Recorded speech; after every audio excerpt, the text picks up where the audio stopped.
তুমি কি জানো কিভাবে কিছু মানুষ কথা বলেই সবাইকে ইমপ্রেস করে ফেলে? It's not magic, it's communication skill. Number 1, কারো নাম জিজ্ঞাসা করো এবং মনে রাখো, কারণ নিজের নাম শুনলে মানুষ ইনস্ট্যান্টলি কানেক্ট ফিল করে, তাই এটা তাকে স্পেশাল মনে করায়। কথার মাঝে মাঝে তার নাম বলো, এতে কনভারসেশনটা পার্সোনাল হয়ে যায় আর মানুষ তোমার সাথে কমফর্টেবল হয়। নাম্বার 2, শুধু নিজের কথা বললে কেউ ইমপ্রেস হয় না, মন দিয়ে শুনলে মানুষ বোঝে তুমি তাকে গুরুত্ব দিচ্ছ। Number 3, share your opinion. সব কিছুতে হ্যাঁ বললে পার্সোনালি দুর্বল লাগে, নিজের মতামত কামলি বললে তুমি কনফিডেন্ট এবং স্মার্ট মনে হবে। Number 4, eye contact. চোখে চোখ রেখে কথা বললে ট্রাস্ট তৈরি হয়, এটা দেখায় তুমি কনফিডেন্ট কিন্তু ন্যাচারাল থাকতে হবে।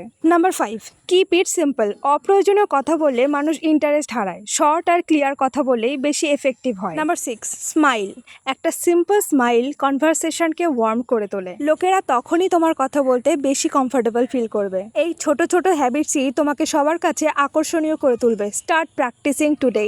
তুমি কোনটা সবচেয়ে বেশি ইউজ করো কমেন্ট করে জানাও।